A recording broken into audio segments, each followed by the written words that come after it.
pagi teman-teman sekalian. Pada pagi hari ini kembali kita akan merenungkan firman Tuhan yang terambil di dalam kitab Matius pasal 19 ayat yang ke-26. Sebelumnya kita akan berdoa. Terima kasih Tuhan Yesus, pagi ini kami boleh Tuhan Yesus beri kesempatan kami menikmati karya-karya-Mu. Biarlah kami menjadi orang-orang yang bisa berterima kasih kepada Tuhan. Terangilah hati dan pikiran kami Tuhan, supaya apa yang kami renungkan pada pagi hari ini berdampak dalam kehidupan kami. Terima kasih dalam nama Yesus, haleluya. Amin. Matius 19 ayat yang ke-26 bunyinya begini teman-teman. Yesus memandang mereka dan berkata, bagi manusia hal ini tidak mungkin, tetapi bagi Allah segala sesuatu mungkin. Puji Tuhan. Teman-teman tahu nggak, ada banyak tokoh-tokoh di dalam Alkitab adalah orang-orang yang didorong oleh Tuhan untuk keluar dari zona nyaman. Ya, tentu kita juga senang kalau tinggal dalam zona nyaman. Rasanya kita tidak mau keluar, ya. Nah, kita lihat salah satunya contoh Yusuf, seorang anak kesayangan, ya, seorang anak yang sangat disayangi oleh kedua orang tuanya. Tapi Tuhan izinkan untuk dijual menjadi budak dan melalui berbagai kesulitan. Hingga akhirnya dengan pertolongan Tuhan, Yusuf berhasil menjadi orang nomor 2 di Mesir. Luar biasa. Ya. Lalu kita semua sangat familiar dengan cerita Yusuf dan kita tahu bagaimana kesulitan-kesulitan yang dia alami, hal-hal yang tidak baik yang dia harus alami, tekanan-tekanan yang begitu luar biasa, dan semuanya itu tidak sia-sia. Buahnya adalah dia menjadi orang nomor 2 di Mesir pada waktu itu. Ya. Teman-teman sekalian, Tuhan juga mau agar kita melakukan hal yang sama, yaitu kita berani keluar dari zona nyaman kita dengan penuh keberanian, ya, karena Tuhan ada bersama-sama kita. Akhirnya kita mau dan bisa lebih berguna lagi, bermanfaat lagi, karena kita mencoba sesuatu dalam hidup kita yang baru. Dan Tuhan pasti akan memberikan rancangan yang terbaik bagi kita sekalian. Puji Tuhan, teman-teman. Ini saatnya untuk kita berkarya dan membangun hidup kita menjadi lebih baik lagi. Ya, teman-teman sekalian, kalau seumpama saya bertanya, apakah sekarang ini kita hidup di zaman milenial, ya? Apakah generasi milenial juga memerlukan Alkitab? Pertanyaan ini sepertinya terlalu berlebihan. Ada yang mengatakan, janganlah memperlakukan generasi milenial terlalu berlebihan.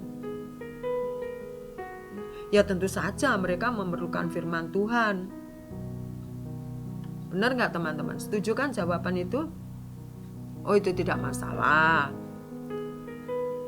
Tetapi meskipun ada yang mengatakan tidak ada masalah, tetapi harus diakui loh, ya, bahwa generasi milenial itu adalah generasi yang unik, ya, karena mereka itu lahir dari era teknologi digital. Ya.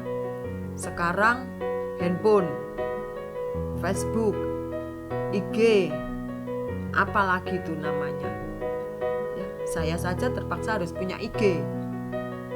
Ya ikut-ikutan lah anak milenial gitu. Meskipun nggak umur juga sih, ya. Nah, informasi itu sangat dekat sekali dengan anak-anak milenial saat ini, generasi milenial. Apalagi yang namanya handphone. Waduh, ku tak bisa jauh darimu.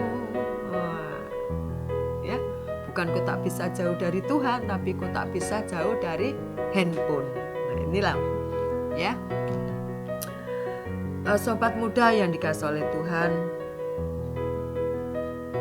janganlah sampai kita mengatakan bahwa Alkitab sudah tidak relevan atau Alkitab kurang menarik bagi generasi saat ini.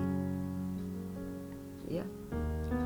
Saya akui bahwa generasi milenial ini adalah mereka cukup cepat untuk menerima informasi-informasi, ya.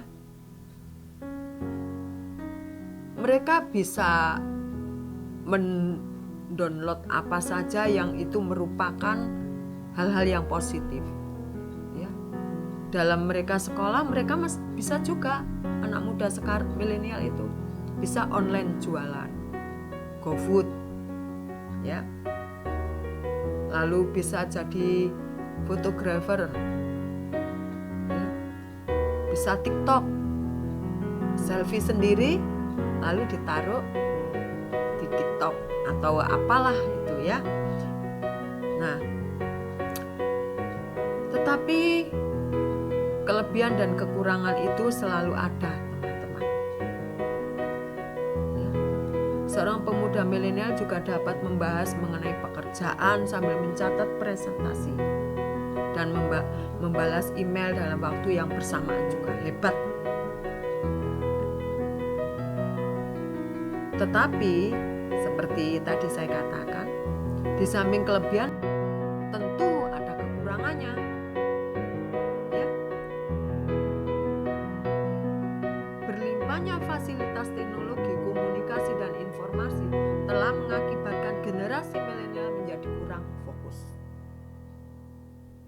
Mudahnya akses internet mengakibatkan para generasi milenial hidup terlalu bebas dan rentan meninggalkan ajaran firman Tuhan, yaitu Alkitab, yang berisikan nilai-nilai kehidupan kekal. Teman-teman yang dikasihi oleh Tuhan,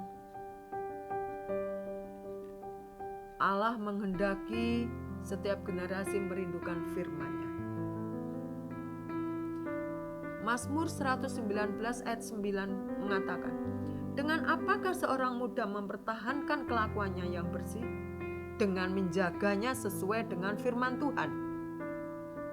Nah, bagaimana orang muda dapat memelihara jalannya yang bersih?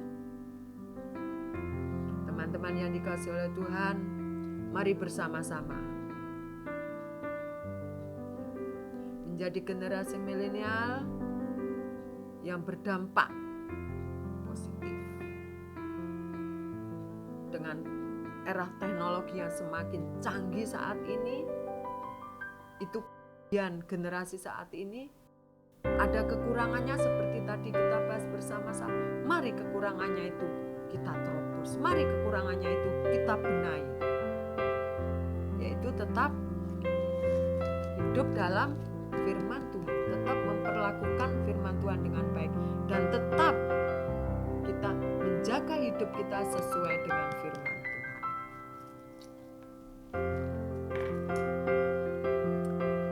Mari teman-teman sekalian,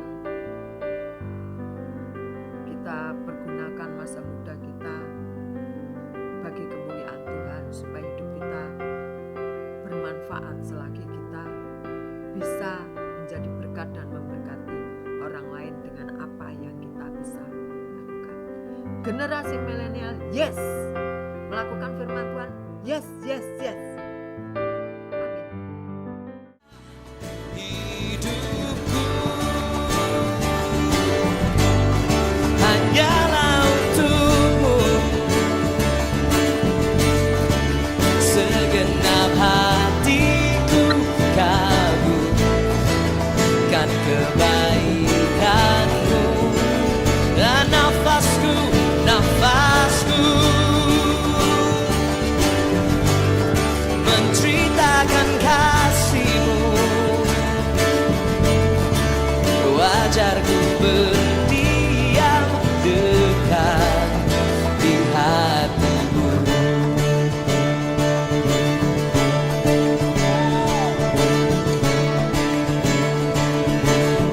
Semuanya, ajar ku berdiam dekat di hati-Mu. Di saat ku berpaling, temukan cinta-Mu. Oh, di sana Kau menanti untuk bawaku lagi bersekutu dalam damai yang